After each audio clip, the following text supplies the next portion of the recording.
96.9. Tu voz, tu opinión, tu emisora.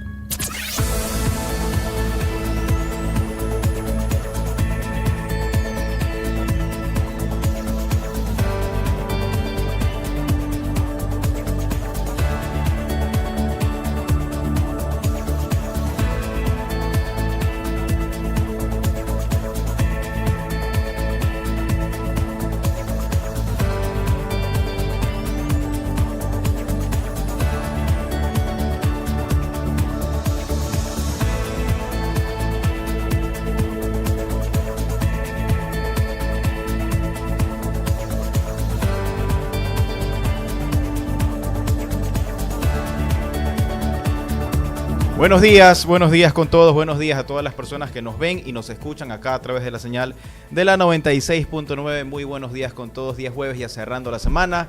Buenos días Dianita y buenos días Francia. ¿Qué tal, doctor? ¿Cómo estamos? ¿Qué tal su semana? Bien y mal. Mal qué? Ayer, Johnny sabe por qué estoy yo puedo estar mal genio, Johnny. ¿Qué? ¿Por Barcelona? Dígame. Normal, Barcelona. Pues este programa del jueves siempre tiene que iniciar hablando de Barcelona. No es posible. 3-1 que perdemos ayer, no, es terrible. ¿En cuál cámara estamos, Janito? No me haga bullying. ¿En qué cámara estamos, Janito? Johnny, ¿en qué cámara estamos? ¿En cuál? En esta, sí, en la de acá, ok. Esta, ok. Bueno, entonces, imagínense esto, no puede ser posible que perdamos de esa forma, pero bueno. En todo caso, ya no se puede hacer más. Dianita, ¿cómo estás? Buenos días, ¿cómo te va? ¿Qué tal? Buenos días, amigos oyentes. ¿Cómo les va? Por acá también muy bien, empezando este día jueves 19 de junio. Ya estamos a punto de cerrar esta semana también de labores. Bastante movidita en lo personal, pero bueno, ahí estamos dándole con todo, siempre con optimismo. Bueno, tenemos algunas cosas que vamos a conversar el día de hoy. 8 de la mañana va a estar con nosotros el doctor Henry Cucalón, ex candidato a la presidencia de la República, académico. Vamos a conversar muchos temas con él, particularmente de los trámites que se han aprobado en la Asamblea Nacional y lo que tiene que ver sobre 3 leyes en concreto, ¿no? El tema de la Ley de Solidaridad Nacional, la Ley de Inteligencia y finalmente el tema que se está discutiendo hoy, la Ley de Innovación, que cambió ahora nombres de Ley de Integridad y que está reformando igualmente otros cuerpos legales como la recientemente aprobada Ley de Solidaridad. Doctor Nino Casanelo, buenos días. Buenos días. Bienvenido acá al panel. Gracias, muy buenos días a toda la audiencia también. ¿Cómo están? Bienvenido. Lo hemos extrañado, doctor Nino. Sí, a veces las diligencias justo se dan el día de panel completo, pero aquí estamos, otro jueves. Está bien. ¿Cuántos desayunos debe Nino ya, Johnny, por decirnos? ¿Cuántos ya? Usted es el que lleva la cuenta de todos los desayunos la contabilidad. Y a Mireli que está... Hoy las únicas que no debemos somos Diana y yo. ¿Y qué desayuno Ya son hasta- debe? ¿Ya está pagado? Diana No, y si yo. uno sí pagó, pero debes el de la semana, esta semana que no viniste. ¿Y eso qué tiene que ver? Es que esa es la sanción, el que no viene, haya Pero diligencias... entonces no es una apuesta, es una sanción. Eso pues es hay una que apelar eso. pero no, ya está tipificado. No se prevé presupuesto para la apelación. Vamos a conversar algunas cosas hoy respecto a la constitucionalidad o no de ciertas cosas de pronto que han pasado. Pero bueno, Dianita, ¿qué tenemos más o menos de lo que ha pasado ahora de ayer y hoy? De ayer y hoy ustedes informan siempre, pero ¿qué ha pasado de ayer y hoy antes de entrar directamente en materia? Sí, justamente tenemos, como siempre, las noticias al día que nos prepara nuestro querido Winston Taylor acerca de lo que ha ocurrido en las últimas horas a nivel nacional y también, por supuesto, a nivel internacional. Y tengo que comentarles que durante la ceremonia de relevo de guardia de la escolta legislativa, realizado ayer, el presidente de la Asamblea Nacional, Nils Olsen, hizo un balance de su primer mes de gestión. Olsen aseguró que el accionar legislativo no se ha detenido un solo día y que hoy la Asamblea no es un obstáculo, sino un motor. En su tercer discurso como titular de la legislatura, señaló que en menos de un mes la Asamblea ha demostrado que puede trabajar al ritmo que el Ecuador exige, no con discursos, sino con hechos, no con excusas, sino con resultados. Y creo que prueba de ello es justamente la aprobación de las leyes urgentes que han surgido como hecho histórico en cuanto a la celeridad y al tiempo con el que se han aprobado en los últimos tiempos. Sí, justamente eso vamos a estar conversando ahora con nuestro invitado a las 8 de la mañana, con Henry, ya pronto va a estar con nosotros. Pero bueno, ayer yo escuchaba un tema que me parece muy importante comentar ahora y estaba precisamente atento a lo que pasó ayer con ustedes, con Dianita de Francia y la entrevista que tuvieron con Fernando Bastias, ¿no?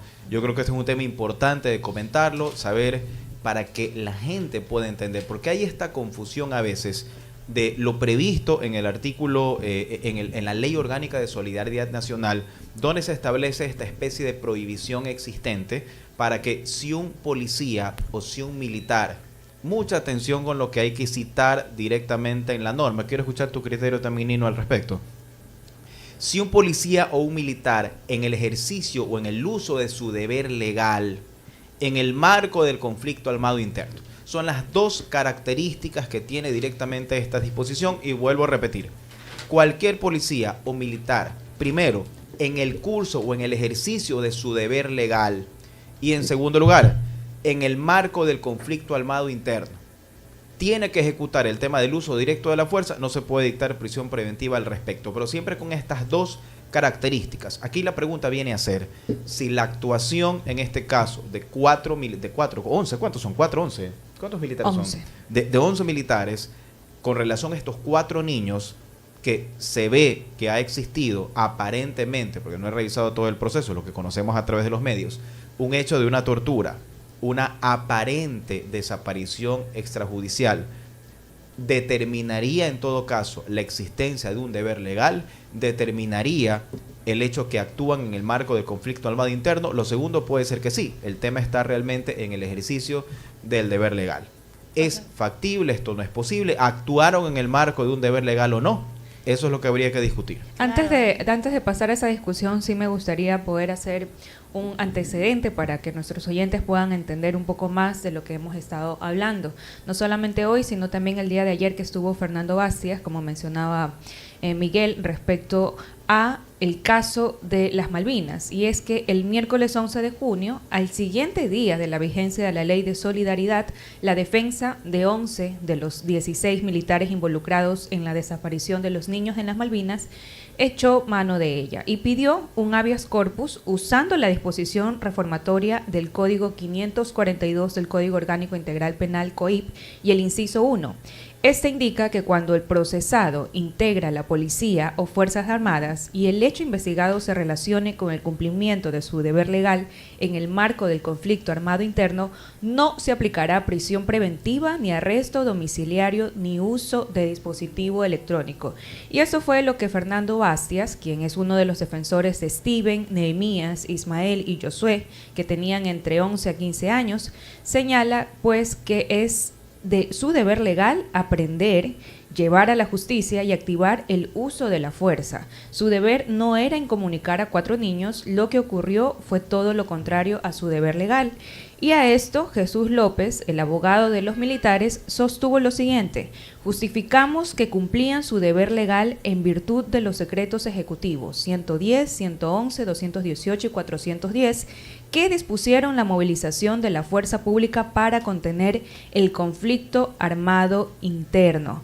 Ahora, ¿era el deber legal de los militares torturar a los niños, como dijeron 4 militares en la reconstrucción de los hechos del 27 y 28 de abril?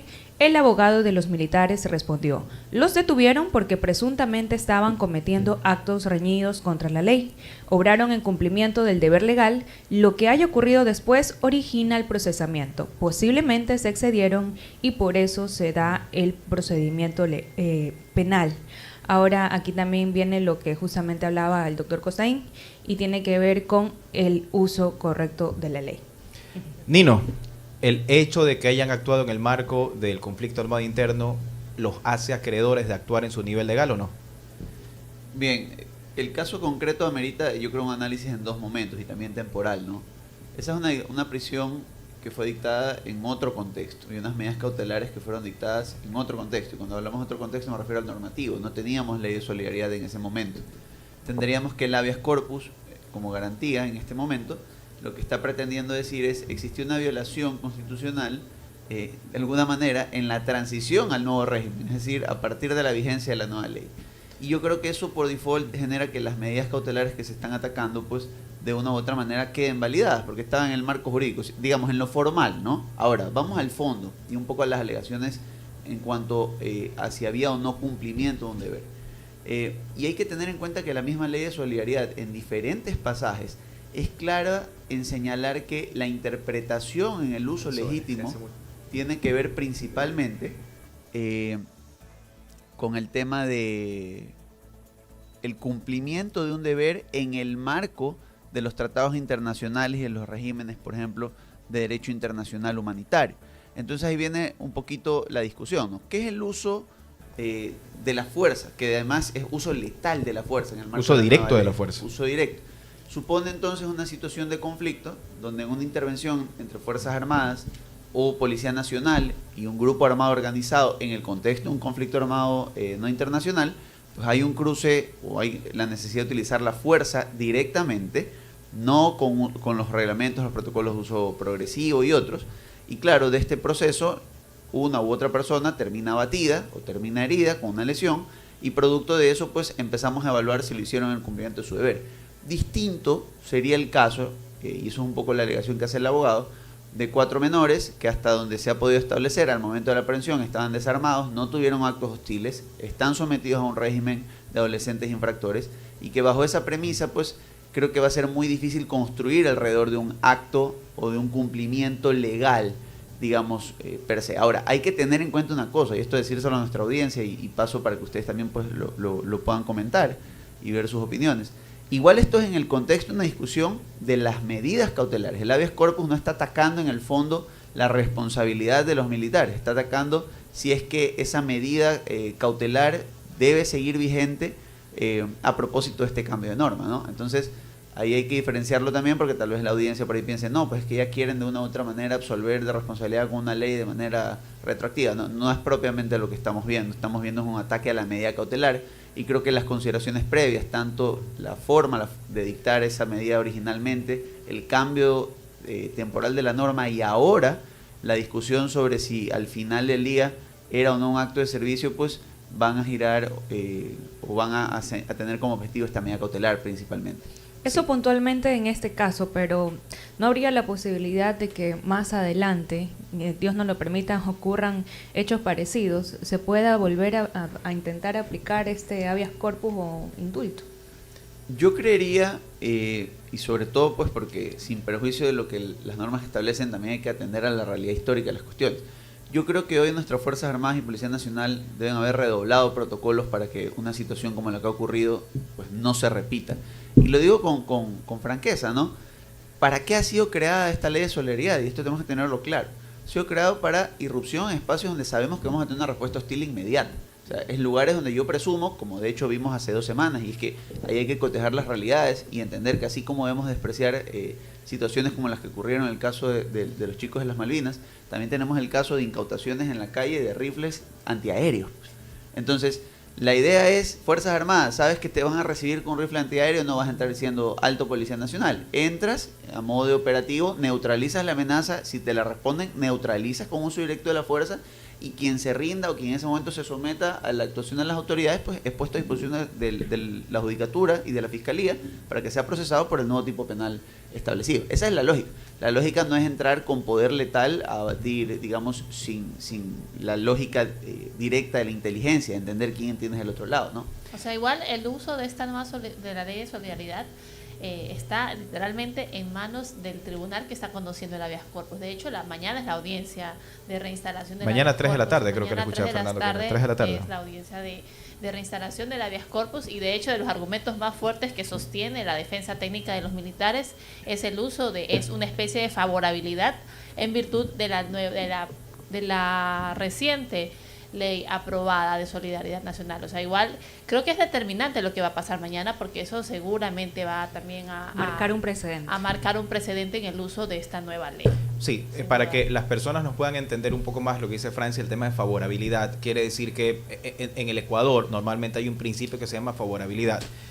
Cuando hay una ley posterior, si de aquí a mañana la Asamblea resuelve, por ejemplo, en términos sencillos, en un delito de robo que puede estar entre los 3 a 5 años, por ejemplo, con ciertas características, mañana, y hay muchas personas sentenciadas por robo, por 5 años, y mañana la Asamblea dice, no, el robo ya no va a tener una pena mañana, después, dice, no va a tener una pena de 3 años, sino de 1 a 2 años.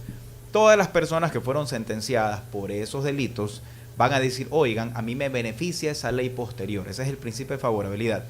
Es la ley más Y benigna. La ley más benigna. Y esta favorabilidad procede en el ámbito sustantivo. ¿A qué me refiero con esto? En cuanto a los delitos, pero también en el procedimiento. Entonces, esa es la naturaleza de esta habeas corpus. Entonces, para los proponentes del habeas corpus, el hecho de que exista una nueva ley de solidaridad que diga que aparentemente, digo aparentemente porque hay que ser muy claros con esto, la ley no da patente de corso para policías y militares para abstraerse o hacer todo lo contrario de su deber legal. ¿A qué me refiero con esto? Torturar, desaparecer, hacer cuestiones ajenas a su deber como tal. No da patente para esto. Entonces, lo que dice, que muy bien y de forma acertada lo sostiene Nino, para que las personas nos puedan entender, me gustó mucho ese ejemplo gráfico, es que si la policía o los militares van a hacer un operativo y reaccionan en ese momento, todas las personas que están ahí los reciben directamente, ¿cómo es lo que tú dices, Nino? A bala. Los reciben a bala. Entonces, y viene la policía y tiene que hacer uso directo de la fuerza. Ya no el tema del uso progresivo, uso directo de la fuerza. Entonces, si se producen resultados lesivos producto de ese enfrentamiento en el marco del conflicto armado interno, entonces esos policías y esos militares que están defendiendo a la sociedad civil no pueden ir a prisión por esta disposición. Eso es lo que dice la ley. La ley en ningún momento está diciendo que puede hacerse lo que sea como consecuencia y para ello no hay una medida como la prisión preventiva. Eso no dice la ley. Eso es una interpretación que se puede realizar. Ahora bien, no podemos discutir que si hay una falencia gramatical en la redacción de la norma. Y esto es lo que obviamente sucede cuando pasa esto. Pero yo creo que también hay que hacer ya una situación de parar un poco el tema del mal uso de las garantías jurisdiccionales, parar un poco el tema de tal vez no usar correctamente las acciones de habeas corpus, que a veces provocan estas situaciones en temas muy sensibles que se habla al respecto. Y ayer escuchaba también a Fernando que decía, pedimos dos cosas, él dice en la audiencia, pedimos que se rechace o pedimos también que haya una consulta de normas. Yo creo que la consulta de normas no va. No sé qué opinan ustedes al respecto. Consultar, la norma es clara. Sabemos que gramaticalmente tiene falencias, pero eso no es para poder decirle, o sea, que quiero mandar a la Corte para que la Corte Constitucional pueda ver si esto es constitucional o no en este sentido. Van a haber muchas demandas de constitucionalidad de esta ley, creo que eso ya lo conocemos, pero muy distinto es hoy por hoy un tema tan sensible que se hable realmente de este tema de esta acción de habeas corpus. Claro, tendremos que esperar mañana a las 3 de la tarde. Yo no veo la aplicación de la ley de solidaridad nacional por ninguna parte ante el tribunal. O sea, me parece a mí una locura ese tipo de argumentación. Y esta es una opinión súper personal. Pero no le veo, no existen los presupuestos, no estaban en un conflicto armado interno. No existía una neutralización de alguna banda criminal. Los niños no sé si están considerados como pertenecientes a alguna banda, hasta el momento no. Entonces, en mi opinión, y con lo poco que se sabe a partir de los medios de comunicación, no sé cómo es posible que se pueda argumentar una ley de solidaridad en un aspecto que no tiene nada que ver con el espíritu de la norma. No entiendo. Bueno, insistimos, eso es algo que en todo caso, la ley lo que dice son estas dos características, pero acá, bueno, hay que ver, mañana es la audiencia, 3 de la tarde, ver de pronto qué es lo que sucede, cuál finalmente viene a ser la decisión. Otra discusión posterior, y esto también contigo, Nino, y de Anita también, es, por ejemplo, el tema del indulto, porque ya también se discute el tema del indulto, ¿no? Ver si de pronto, bueno, qué va a pasar después, si a estas personas se les va a dar o no se les va a dar un indulto, y ese es otro tema. El indulto yo creo que es una facultad privativa del presidente de la República. No es que el presidente puede decir, ¿saben qué? Yo puedo dar como no puedo dar, pero no es una situación y dependiendo de ciertas características en ese punto de vista. El criterio de ustedes sobre esto, sobre el tema del indulto. O sea, tengo entendido no sé, que indulto anticipado eso, o indulto decir, o indulto diferido. ¿Cuál de las dos? Tengo entendido que el indulto, y eso también lo he investigado, ChatGPT también me ayudó, el indulto tiene que ver ya con una sentencia condenatoria, ¿no? Creo que es uno de los presupuestos de procedibilidad, por así decirlo.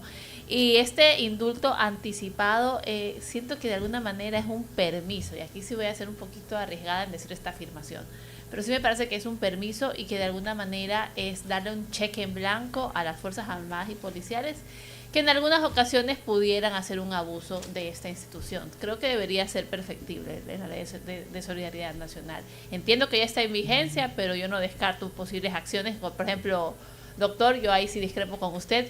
Yo creo que es perfectamente posible que pongan acciones de inconstitucionalidad o consultas respecto, por ejemplo, a los indultos anticipados. No van a haber algunos. Yo creo que creo que ya hay acciones de inconstitucionalidad sobre esto. Lo que pasa es que hay que ver, eso es lo que yo el otro día comentaba también, hay que ver la pertinencia o la aplicabilidad, porque la diferencia del indulto con la amnistía, especialmente de la amnistía es perdón y olvido. El indulto, tú tienes un proceso penal, tú vas a tener una sanción, queda registrada la sanción y simplemente al momento de la aplicación de la pena dices ya no la cumples, pero quedas registrado con todo lo que corresponde al proceso penal. O sea, si alguien piensa, por ejemplo, que el indulto significa que ya no vas a aparecer en el sistema de trámite automático de la función judicial, que ya no vas a tener un proceso cuando proceso hay, y eso es lo que dice la norma. Yo creo que una de las modificaciones que se pretende hacer ahora en el tema de la ley de, no sé cómo se llama ahora, no sé si es innovación o integridad. De integridad pública. Integridad pública. Entonces, ahí creo que ya se corrige esto porque se fue un poquito el copy-paste ya directamente en la ley de solidaridad, y al momento de hablar de la extinción de la pena, se hablaba de los indultos anticipados, pero termina indicándose en el proyecto de ley que es indulto diferido. Entonces esto creo que se va a tener que corregir. Y esta ley de integridad que también es bastante fuerte, especialmente para jueces, incluyendo el tema de fiscales, en el tema del prevaricato, modificando el fraude procesal, y ya creo que pasó el primer debate y hay que ver qué pasa en los próximos días. Y no con hemos esta ley hablado también de la responsabilidad penal que introduce este nuevo proyecto de ley de, me parece, integridad, ¿no? En la ley de innovación, integridad nacional, me dices, Nino, ¿verdad? Sí, ley de integridad pública. Integridad pública. ¿Qué tiene que ver la responsabilidad penal de menores en esta nueva ley de integridad e innovación? Le vamos a preguntar ya mismo al invitado el tema de la unidad de materia, el tema de la unidad de materia referente a este tema, ¿no? O sea, y es algo que se discute también, no solo en esta ley de integridad pública, sino también se discute en la ley de solidaridad y en la ley de inteligencia, el famoso diagrama de la unidad de materia, que si obedece solamente a temas económicos o si obedece a otros temas en general. Bueno, son las 7 horas con 57 minutos, 7 horas con 57 minutos, y antes de dar paso al primer corte comercial de Voces y Opiniones, quiero comentarles un dato interesante respecto al tema de seguridad, a propósito de lo que estamos abordando en esta mañana, y es que el crimen organizado y la inseguridad englutan a Ecuador, pero también paralizan la economía, ahuyentan inversiones y comprometen el desarrollo de la población. Una revisión de los índices de paz mundial 2018-2025 del Instituto para la Economía y la Paz, IEP, muestra un incremento del costo de la violencia que alcanza cifras sin precedente. La violencia le había costado a Ecuador, para que tengan idea, un 6% del Producto Interno Bruto desde 2018, según los datos del IEP, Centro de Estudios con sede en Sydney, Australia, que mide los índices de paz y cuantifica su valor económico. Pero para 2023 el coste económico de la inseguridad alcanzó un incremento notable, es decir, ya no tuvo un 6%, sino un 10%, es decir, 19.758 millones de dólares anuales, lo que supone un impacto por persona, si es que se lo llega a medir de esa manera, de $1.500 por persona. El efecto multiplicador en la economía nacional es todavía mayor y se estima un impacto de más de 29.000 millones en referencia a la actividad económica adicional que se habría acumulado si se hubieran evitado los costes iniciales. El IEP publicó este miércoles 18 de junio el Índice de Paz Global 2025 sobre los indicadores del año anterior en 163 países. Aunque el más reciente informe carece de datos del costo de la violencia por país y expone datos por región, el instituto equipará la situación de Ecuador en 2024 a la del 2023. De esta forma, ya conocemos que el impacto económico de la violencia en Ecuador equivale aproximadamente a $1.500 por persona y a nivel nacional 19.000 millones de dólares anuales. Es decir, ¿ha subido o ha bajado? Ha subido totalmente, claro. Empezamos con un 6%, actualmente estamos en un 10% a nivel nacional. Y imagínate lo que representa al Estado poder, en este caso, luchar contra la inseguridad, $1.500 por persona. Y que nos cuesta a todos, la verdad, que nos cuesta claro, a todos. el Estado somos todo, y por eso están haciendo de una u otra manera estas leyes con el fin económico urgente, porque se busca también que de parte de toda la población, hasta de la empresa privada, pueda también apoyar a la lucha contra la economía criminal, porque hay que de una u otra forma pues destinar nuevos recursos también a esta lucha que se hace todos los días. Aquí hay una pregunta interesante, o sea, creo que todos los ecuatorianos podemos estar de acuerdo en que estamos pasando, creo que la peor crisis de violencia vista desde que somos república, pero estas medidas, que sin duda son urgentes y en mi opinión creo que son necesarias, ¿puede sacrificar el ordenamiento o el procedimiento real para las reformas al Código Orgánico Integral Penal? ¿Es necesario sacrificar ese procedimiento? O sea, el fin justifica los medios. Más o menos así. O sea, yo estoy en dudas. Yo no puedo dar una respuesta certera porque digo, bueno, es que realmente necesitamos medidas más rigurosas. Sin embargo, no sé hasta qué punto puede ser sacrificable el procedimiento ordinario para las reformas al Código Orgánico Integral Penal. No sé, los veo callados, chicos. Los dejé pensando. Los dejé pensando. Nadie quiere contestar. Yo solo, antes de irnos al corte, les doy un dato que revisaba en Twitter. Claro que son cifras oficiales, habrá que ver con el paso del tiempo cuántos son las cifras oficiales, las cifras reales de las hostilidades, pero había un dato que decía que en 5 días en México, no estoy hablando de Ecuador, estoy hablando de otro de los grandes espacios de lucha en materia de delincuencia organizada, ha habido más muertos en materia del conflicto interno por lucha territorial que la misma guerra o el conato de guerra, como lo quieran ver, entre Irán e Israel en este momento. Entonces, la violencia realmente es un fenómeno regional. De hecho, este estudio hace un enfoque regional de lo que nos plantea Dianita. Y bajo esa premisa hay que entender que es una época distinta, particularmente para nuestra región, ¿no? Correcto. Son las 8:02 y con esto vamos a hacer una breve pausa en Voces y Opiniones y al volver tenemos también a nuestro entrevistado del día.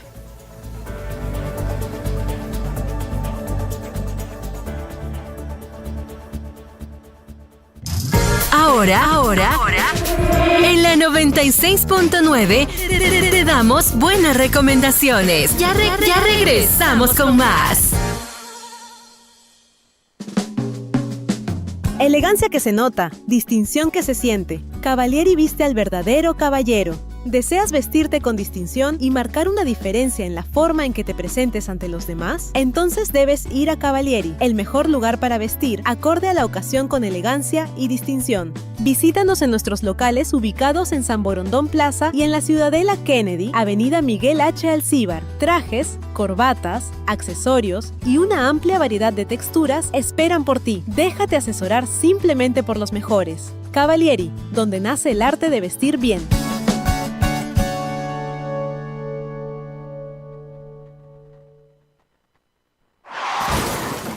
Después de un accidente de tránsito, cada minuto es crucial para las víctimas.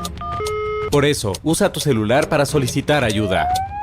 Siempre cede el paso a los bomberos. Si existe una herida externa, ejerce presión para evitar la hemorragia. En caso de lesiones graves, espera la asistencia de paramédicos o personal de rescate. Cuida tu vida, conduce con precaución y actúa a tiempo. La prevención es la clave. Este es un mensaje del Benemérito Cuerpo de Bomberos de Guayaquil. Oigan, vecinos, siempre trabajemos en equipo. Así seguramente veríamos nuestros barrios más limpios. Y yo la veo y ya sé cómo actuar. Horario y frecuencia siempre hay que respetar. Guayaquil, ciudad de todos, siempre vamos a cuidar. Sí. La ciudadanía, el municipio y Urbaceo. Juntos por Guayaquil, ciudad de todos. Los mejores están con los mejores. En la 96.9 te recomendamos lo mejor. La información con un contexto inigualable y diferente. Voces y opiniones de nuestro entrevistado del día. Voces y Opiniones, el segmento de entrevistas y análisis de Noticias 96.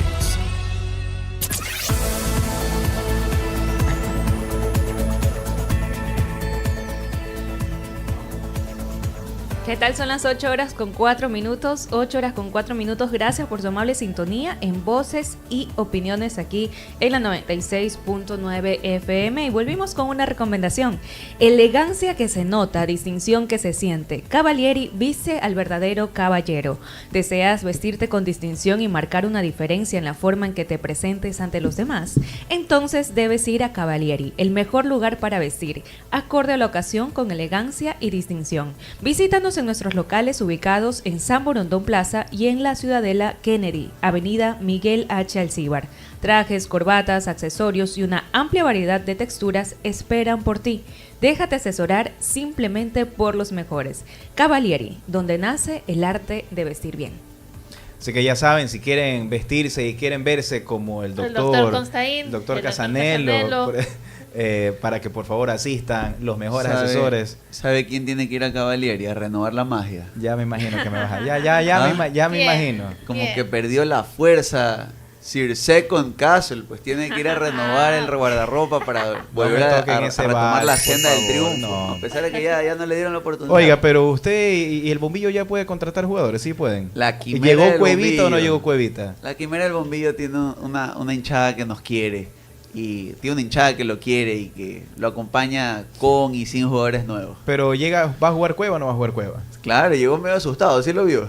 No. Cuando lo metieron ahí al taxi. Porque estaba supuesto se quedaba en Cienciano, regresaba, no. Ya está aquí. Pero ya pueden contratar jugadores entonces. Entiendo que todavía no. Pero y tiene que marcar muy bien la disciplina de ese club. No, porque... sí, se vienen cositas. ¿Cuándo es el próximo clásico? Hagamos la apuesta una vez, Jonito, para el próximo clásico. ¿Cuándo es? Eso ya no es un desayuno, pues. Eso ya no es un desayuno. Eso ya es... Bueno, pero que cuente la producción. ¿Se saldó o no se saldó la deuda?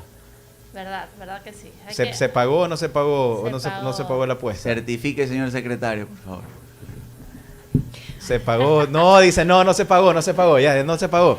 No se ha pagado la apuesta, señora. Ajá. No se ha pagado la apuesta. Sí se pagó. Ahí está, certificó. Muchas gracias. La apuesta sí, ahora si quieren invitar el desayuno por faltas ya es otra cosa. Eso ya está. Ya está debidamente acreditado, ¿no? Ya se sabe que hay al doctor por el resultado de ayer, digamos controversial, de Barcelona Sporting Club. Mira que no le han pasado ni la canción, es doloroso.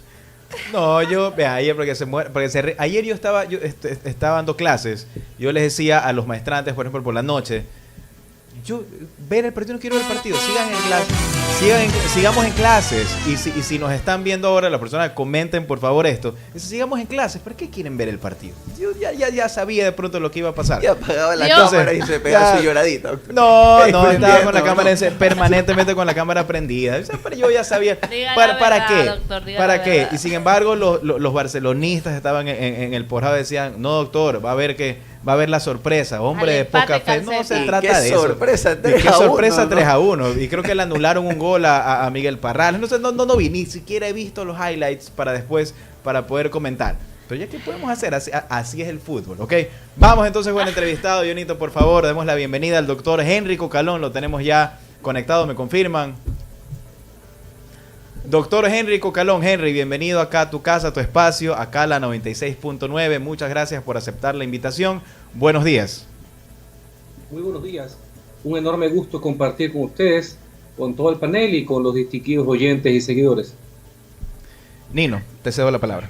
Doctor Cucalón, muy buenos días. Qué gusto saludarlo y tenerlo aquí. Quisiéramos empezar aprovechando su expertise en temas constitucionales, además su vastísima experiencia como legislador de la República. ¿Qué opina usted alrededor de la unidad de materia, del tema de la unidad de materia en las últimas propuestas legislativas remitidas? Concretamente, pues, empecemos por la ley de solidaridad, avancemos un poco hacia la ley de inteligencia, tal vez un poquito menos controversial en este aspecto, y ahora el proyecto del momento, la ley de integridad pública. ¿Considera usted que el estándar se cumple? ¿Cree que el estándar efectivamente tiene reglas que permiten, en función de la gobernabilidad, ciertas interpretaciones? Quisiéramos escuchar su apreciación. La unidad de materia tiene una lógica.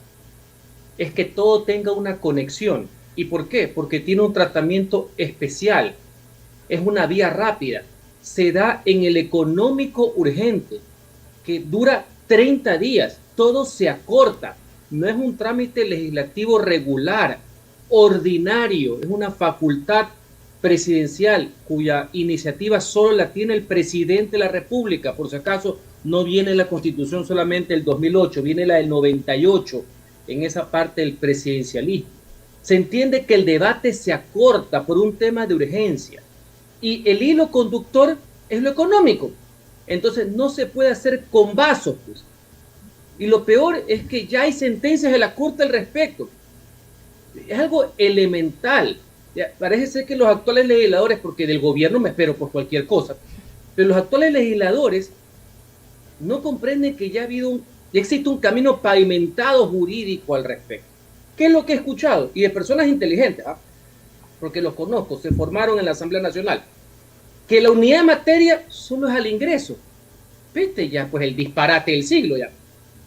O sea, solo es al ingreso, o sea, solo es el presidente que tiene unidad de materia. Pero una vez que entra a la asamblea es la feria y la alegría. Me ha dicho un asambleísta que lo conozco, lo respeto y lo quiero. No, señores, así no es.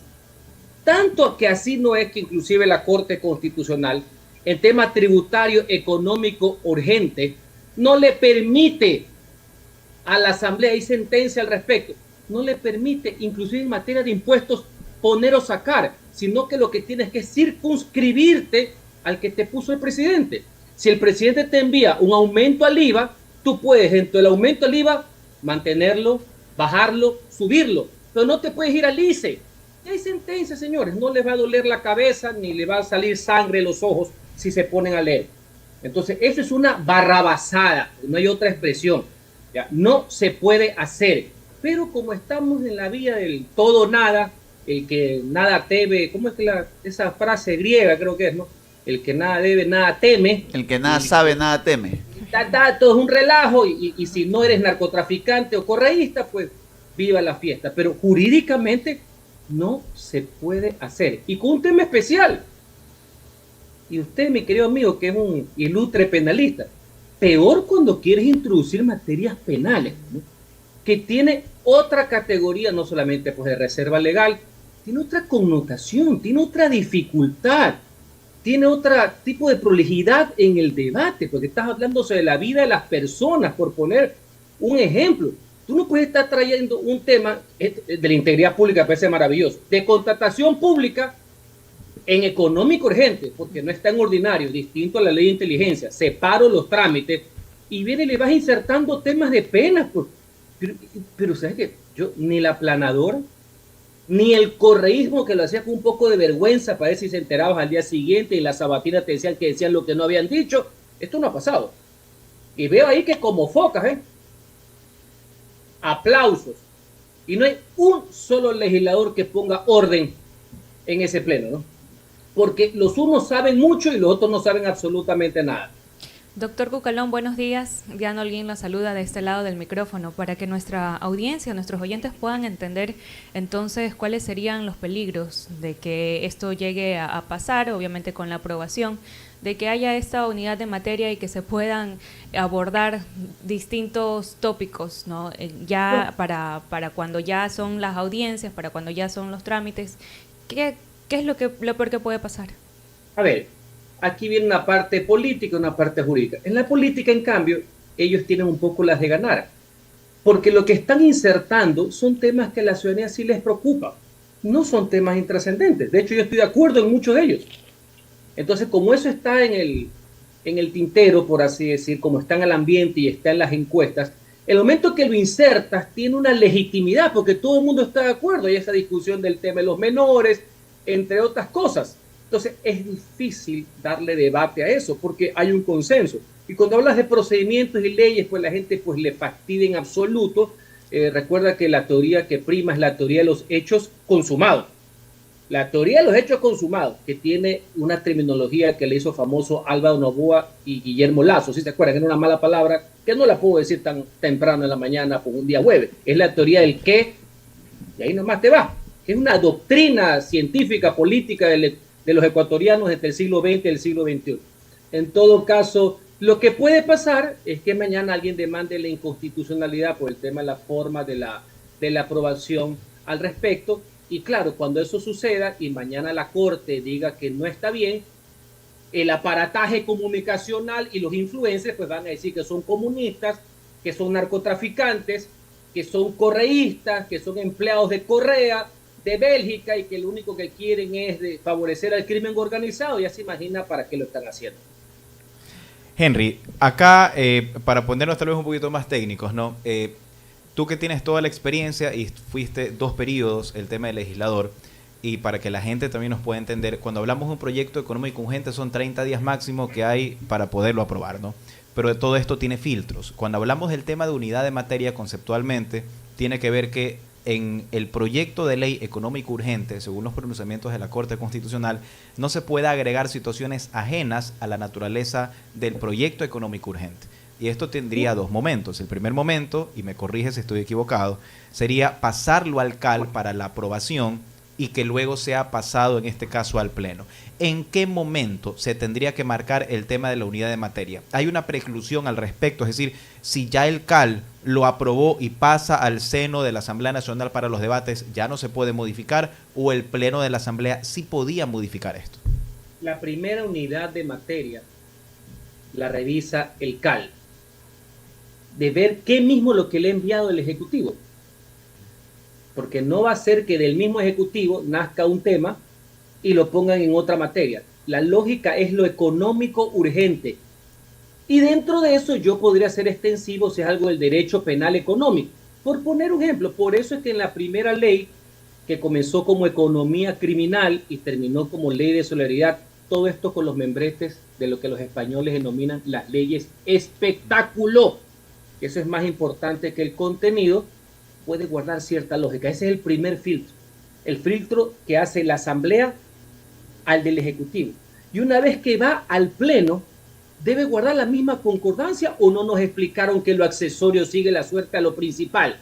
Es decir, tú verificas que el del Ejecutivo sí tenga unidad de materia, pero cuando una vez que entran las comisiones al Pleno es la feria de la alegría, que es la teoría que tiene ahorita la mayoría.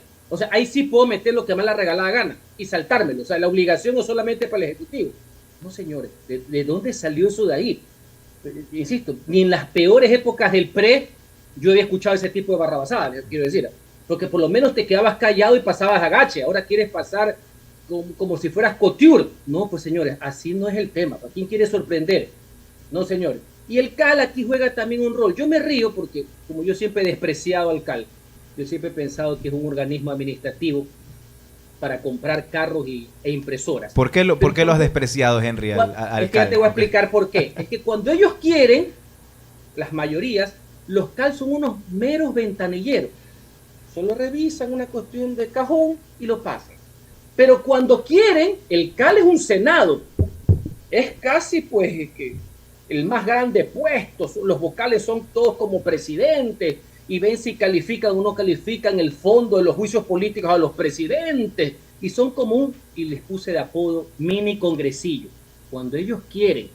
Pero cuando se quieren lavar las manos, son unos vulgares ventanilleros. Esto tiene de una época acá, que es como una trinca que se arma en el CAL. El CAL, desde que se inauguró, era un órgano administrativo que coadministraba la Asamblea con el presidente para pagar la luz y comprar las impresoras. En los últimos años es que ha cogido un peso que no lo tiene según la ley y que juegan dependiendo del lavado de manos. Así es, Henry, qué gusto saludarlo. Buen día. Y yo hago esta pregunta en vista de su experiencia política, ¿no? Si ya tenemos una asamblea que en su mayoría es perteneciente al oficialismo, ¿por qué estamos incluyendo temas de responsabilidad penal para menores, temas del Código Orgánico Integral Penal en proyectos de ley económica urgente, si bien se podría hacer con el procedimiento ordinario, dado a que existe una asamblea nacional en su mayoría de ADN? Bueno, ahí viene en cambio, yo he sido bastante claro en el aspecto jurídico procedimental, porque tarde o temprano esto termina mal. Hoy es con aplausos, primero la foto, después el contenido, después el aplauso. Que veo que ahorita lo más importante es la foto posada, ¿ya? En este efecto de Kardashian que hay en la política, que veo que es más importante que las neuronas, por así decir. Ahí viene la parte que le doy, comprendo lo que hace el gobierno. El gobierno tiene que darle pequeñas victorias a la gente políticas. Esto que estamos hablando es un diagnóstico entre abogados, legalistas, de Estado de Derecho. Entonces, Vía económico urgente, el gobierno ha tomado medidas urgentes, políticas, jurídicas. Y por eso es que está bordeando. No crean que no saben lo que les estoy diciendo. Sí lo saben. Están llevando las cosas al filo. Lo entiendo. Más allá que como abogado no me gusta, pero entiendo a lo que van. Entonces necesitan sacar ciertas cosas rápidas para aprovechar esta mayoría que no solamente ha sido para designar autoridades, me parece muy bien, ¿ya? Entonces, ese es para darle una respuesta a la sociedad. El tema de los menores, por poner un ejemplo. Un tema interesante, muy debatible, pero interesante, que está en el conversatorio de los académicos, en la sociedad, de la prensa todos los días. Si te vas por el trámite normal, que sería lo lógico, el ordinario, de reforma al COIP, demora mucho tiempo. A lo mejor debe durar mucho tiempo, porque son temas sensibles de la sociedad. Aprovechando esta coyuntura y estas interpretaciones, lo sacan todo dentro de 30 días. Ojo, esa es la lógica política. Tiene una razón de ser, que no es la lógica jurídica. Ya sabemos cómo termina la película. Si no, preguntan al correísmo cómo termina la película. O quieren que se las explique también a los seres de ADN. Siempre termina mal. Siempre. Eso le dice la historia. Yo no tengo que inventarme nada. Siempre terminan mal. Pero en el momento satisfacen las demandas, pues. Le voy a poner otro ejemplo de lo complejo que es esto. Yo asumo que ahora que se dieron cuenta que la ley de solidaridad, con la cual estoy de acuerdo en muchos conceptos, tiene hasta erratas con el tema del indulto anticipado, diferido, ya se dieron cuenta que tienen que reformarlo. Se les fue por la vía rápida. Yo me imagino que la Comisión de Justicia debe estar trabajando de lunes a domingo, 24 horas al día. Porque una vez que le metieron la mano vía económico urgente al Código Penal, aumentando las penas por pertenecer a un GDO, pusieron 26 años, y 30 años por liderar el GDO. Me imagino que por dosimetría van a tener que mover el COIP, ¿no? Porque 26 años es asesinato, ¿no? Me imagino que ahorita deben estar haciendo una carpintería que va a durar días y semanas para mover todo el COIP, porque lo acaban de descuadrar. Para bien, ¿eh? Yo estoy de acuerdo que le pongan 26 años, que le pongan 30. Aquí el doctor Casanel no me va a dejar mentir, pero me imagino que están en eso, o recién quieren que les cuente cómo es la película. Estos temas penales no son tan sencillos. Si no, todo el mundo lo hubiera hecho, pues en 30 días. Si no, las reformas no duraran tanto tiempo y con tanta dedicación y tanta prolijidad. Cada vez que se tocaba el COIP en los últimos años, había sendos debates donde iban todos los decanos de las facultades de jurisprudencia públicas y privadas de todas partes del país, porque tiene que haber las audiencias, pues, para escuchar y a los ciudadanos, y a los expertos, y a las víctimas, etcétera. No es un tema tan sencillo. Entonces, insisto, comprendo las lógicas políticas que, aprovechando esto de aquí, sacan cosas. Lo mismo lo hicieron con una ley con un carácter de trámite ordinario. La ley de inteligencia, que no la propusieron ellos, viene de antes. Y a eso le pusieron los motores, para eso serían las mayorías, está bien, le pusieron uno que otro artículo y lo sacaron. Están aprovechando la coyuntura. Políticamente los entiendo. Lo que no me gusta, ¿ya?, es que, sobre texto del tema de que hay que consagrar, sobre texto que hay que darle forma al conflicto armado interno, inclusive por exigencias de la Corte Constitucional, de que ya no es algo excepcional ni coyuntural, sino algo permanente.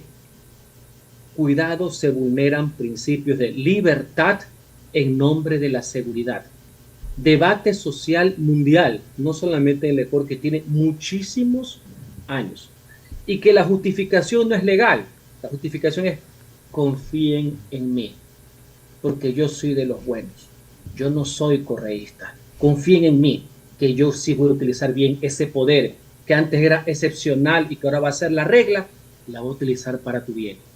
Ese es un tema también bastante complicado. Ahí es donde yo tengo las aristas de mis diferencias. Claro, porque si nos vamos a partir de proyectos de ley de economía urgente, podríamos incluso hasta reformar la Constitución a partir de esto, ¿no? Y esto de alguna manera crea graves inseguridades jurídicas, en mi opinión. Es un ejemplo, como dicen por ahí, exagerado, pero que sirve para ilustrar el tema. Te lo compro, o sea, vamos a llevarlo al filo.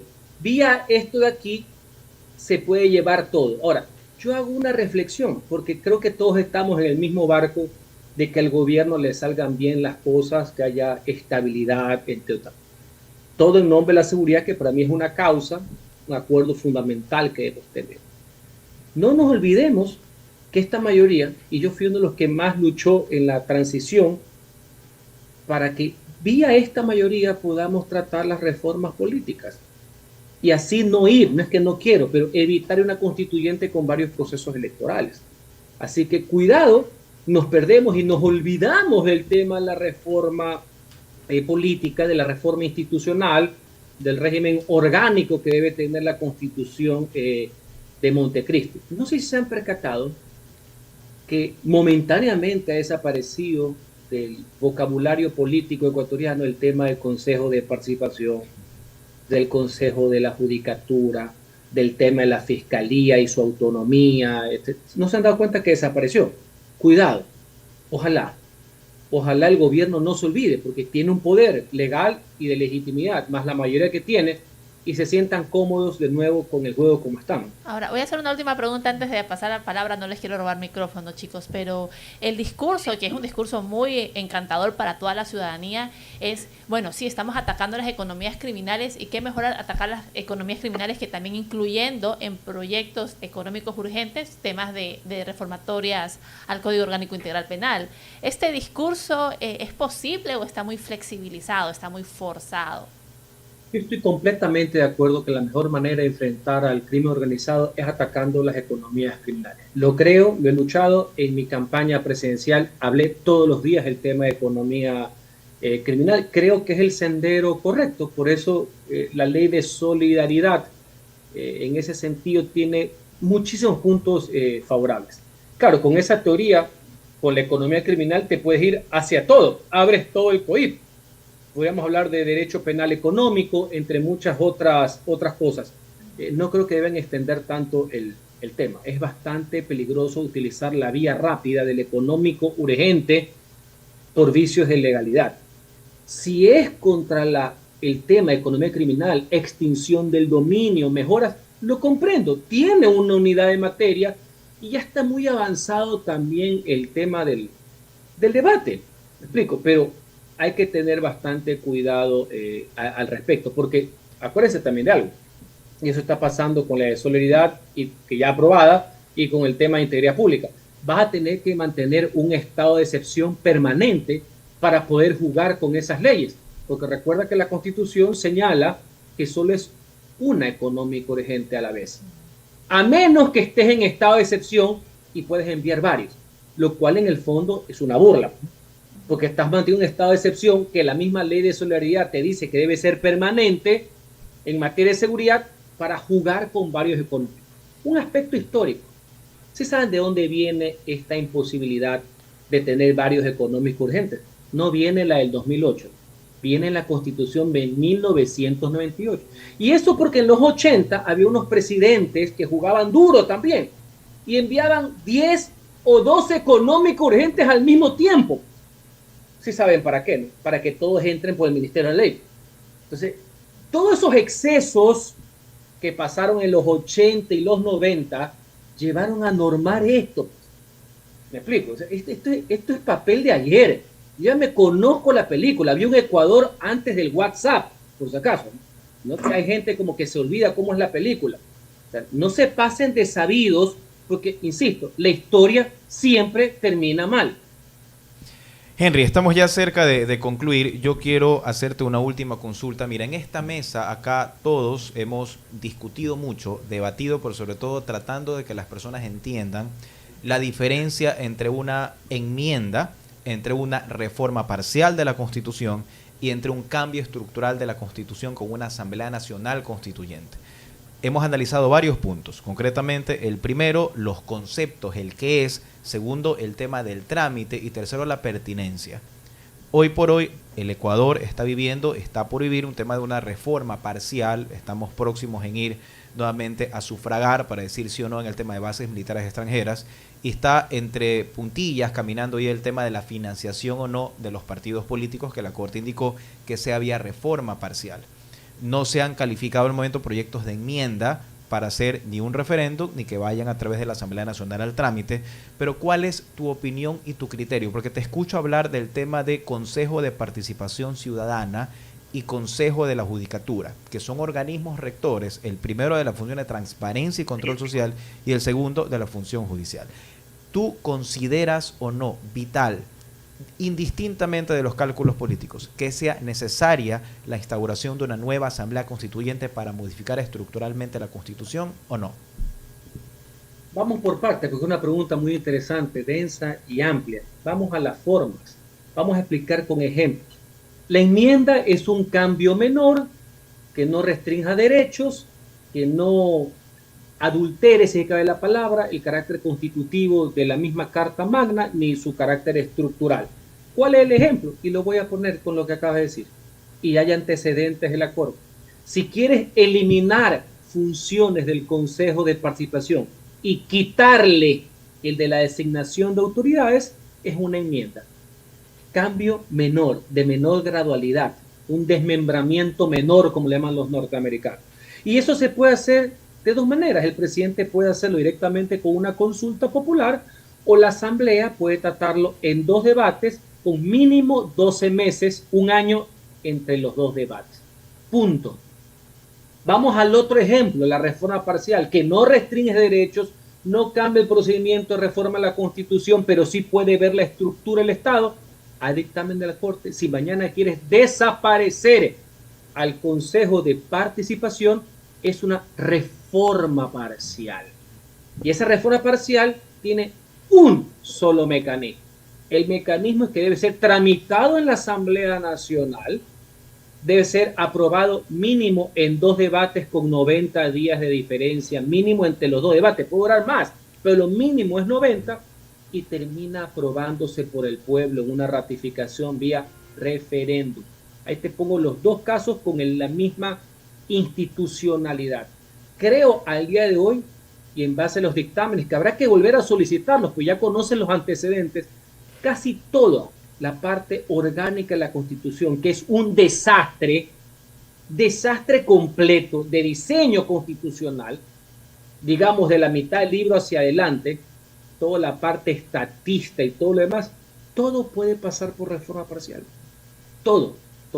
Y la Asamblea Constituyente, que es el paso mayor, la sustitución de la Constitución, porque no te vas a ir por eliminar pues un artículo, como hay varios dictámenes también de la Corte en el caso de restricción de derechos.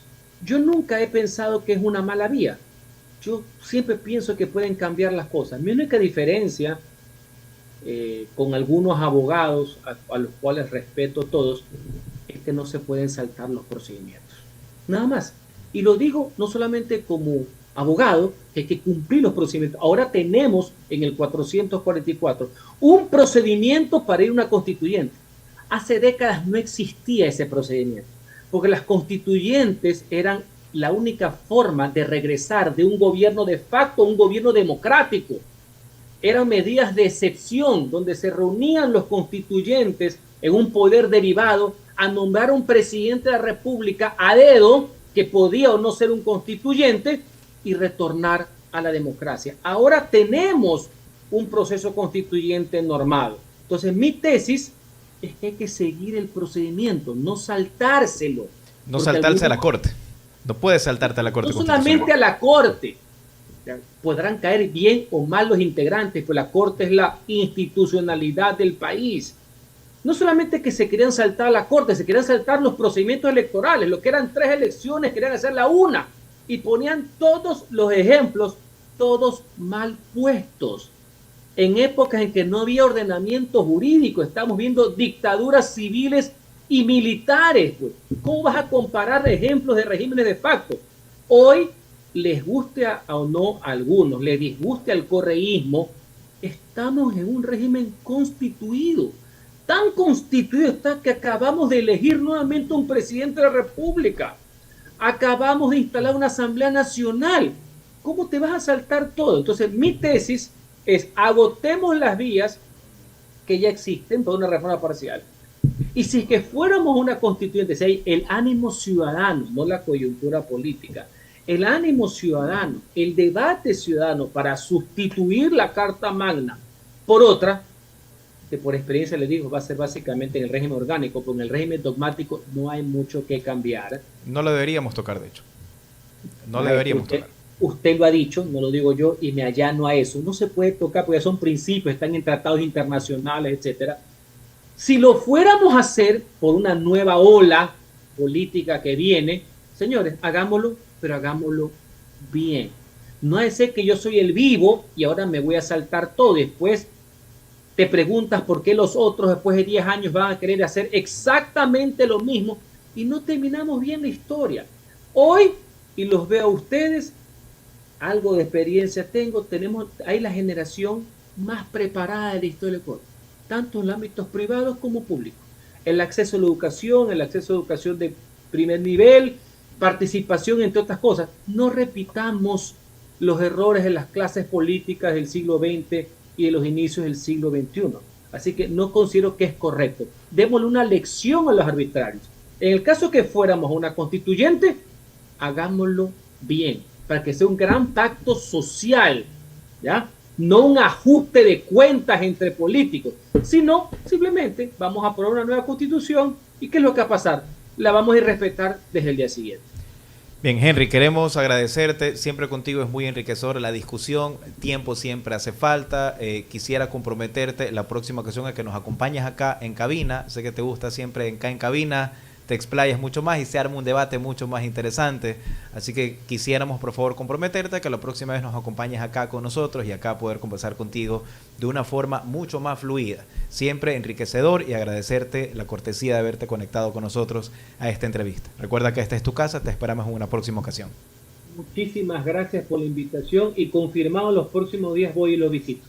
Encantado, te esperamos entonces. Vea, Johnny, si no lo hacemos pagar, Henry, acá el que promete que viene y no viene es penitencia. Entonces, si tú no vienes, pagas desayuno. ¿No? Si no, pregúntale a Nino. ¿Sí o no, Nino? Por el clásico fue. Un abrazo, Henry, te esperamos pronto. Gracias, pasen bien. Bien, bueno, temas amplios, ¿no? Amplios y el tiempo siempre se nos viene corto. Queremos agradecerle a todas las personas que hemos estado hoy en sintonía, así que vamos a dar paso a todos los saludos que están en este caso pendientes. Vamos a tomarnos unos minutos para poderlos hacer. Yo quiero iniciar primero con Mireli. Mireli, ¿dónde estará ahorita Mireli, Johnny? Ella está en California. ¿No estaba en Europa? No, ella está en Berkeley. Está en Berkeley. Muy bien. Sí. Entonces, Mireli, si nos estás viendo, Mireli, ya tenemos como acumulados algunos desayunos, ¿no? No, pero Mireli también cumplió. Mireli cumplió. Mireli sí cumplió, sí. Mireli sí cumplió, ¿verdad? Sí, efectivamente. Mireli sí cumplió. Pero bueno, vamos, Francia, vamos con tus saludos. Bueno, mis saludos, obviamente. A Santa Elena, y con Santa Elena. Pues, a Radio Salinas, que ellos dicen cuándo los invitamos. Al doctor Fernando Muñoz, la próxima semana. Al doctor Marco Hacho, que ayer lo vi en Albán Borja, el doctor Arturo Clery, a Susana y a todos quienes nos están viendo en YouTube, porque ahí me mandó Johnny una cuña que salude a los que nos están sintonizando por la transmisión de YouTube. Sí, un saludo y un abrazo. Gracias por su sintonía. Bien, a ver, yo quiero iniciar con los saludos. Primero, felicitar a la confraternidad Jaime Hurtado por el triunfo que tuvimos el día sábado en el Colegio de Abogados. Ganamos 2-1 al Club Atlético Mar del Plata. Balón parado, yo pateé el primer tiro libre, fue gol. Yo no fue gol mío, pero fue luego el gol. Y el segundo, también balón parado, yo di el pase, un compañero cogió, adelantó. Así que una felicitación especial al doctor Milton Gudiño, que anotó el 2-1 en este partido importante, con lo cual estamos segundos en la tabla de clasificación. Este día sábado a la 1 de la tarde tenemos un nuevo partido muy importante contra el Club Ipso Iure. Así que 1:15 de la tarde estaremos jugando nuevamente, así que una felicitación a todo el Club Atlético Jaime Hurtado. Un saludo muy importante a mis diferentes estudiantes de la Universidad de Guayaquil, de la Universidad Casa Grande y de la Universidad UNEMI, que algunos pueden estar acá también conectados. Al menos de tema UNEMI, me están diciendo, por favor, saludos para Israel Egas, que está en Pichincha, para José Moreno, que está en Quito, para Rolando Mena, que está en Saquicilí, para saludos para Ambato. Acá me dicen saludos para la señora Laura Yongo, que es la mamá de Ángel Pilco, que me están diciendo también acá para todos. No, bueno, un saludo para todos los estudiantes de las diferentes universidades. Saludos para la función judicial también que nos está escuchando directamente para la Unidad Judicial de Valdivia. Son los reportes que nos llegan. Y todas las personas que han estado conectados acá directamente a nuestra señal. Muchas gracias por la sintonía. Dianita. Un saludo especial, para todos quienes nos están escuchando, especialmente los amigos del volante, quienes están también llevando a sus diferentes usuarios a los puntos en donde ellos pues lo requieren. También un saludo especial a Oscar Cobos, que se conecta también de forma frecuente a la 96.9 FM, también a través de la señal de Facebook y YouTube. Y también otro saludo para el señor Luis Patiño, quien él también es un fiel oyente de la radio, por supuesto a esta hora de 7:30 en adelante. Bueno, y finalmente un saludo pues a todos nuestros radioescuchas de la Caja del Seguro de la ciudad de Guayaquil. ¿Sí te atienden bien? Sí. Sí, claro. Sí. Bien, muchísimas gracias a la audiencia. Dios mediante, el día de mañana con Voces y Opiniones. Mañana estará con nosotros acá Daniel Curi y Dianita juntamente con Francia. Yo creo que voy a faltar, ¿sabes? Tengo audiencia mañana en Santa Elena. No hay problema, pero ahí ya de la falta... No, ahí está la penitencia. Yo digo en cámara para que no me estén cobrando penitencia. Con desayuno. La falta no hay problema. Pero estoy justificando, ya le traigo el impulso. Tiene que haber excepciones. El otro día pobre Mireli estaba enferma y aún así le hicieron pagar el desayuno. No importa, pues, que no viene. Pero todos, Johnny es el más feliz, ¿no? Porque siempre acá rotamos, pero siempre Johnny de pronto está atento con el desayuno. Yo nunca voy a faltar, pues si yo falto también me toca poner. Claro, ese es un principio de igualdad formal y material. Aquí todos pagan, todos por igual, todos exactamente por igual. Bueno, mañana, ¿qué entrevista tenemos para mañana? Mañana va a estar acá de Juan José Illingworth, vamos a hacer un tema económico de la entrevista y creo que también se va a tratar el caso de Naísi Dahomes, ¿no? Creo que va a estar también alguien de la Federación Ecuatoriana que va a estar hablando justamente sobre este tema, más todo el análisis que va a realizarse sobre todos los puntos de vista que han existido a continuación. Muchas gracias, será hasta el día de mañana. Esto fue Voces y Opiniones de Anita. Su punto de encuentro con la verdad. Hasta mañana.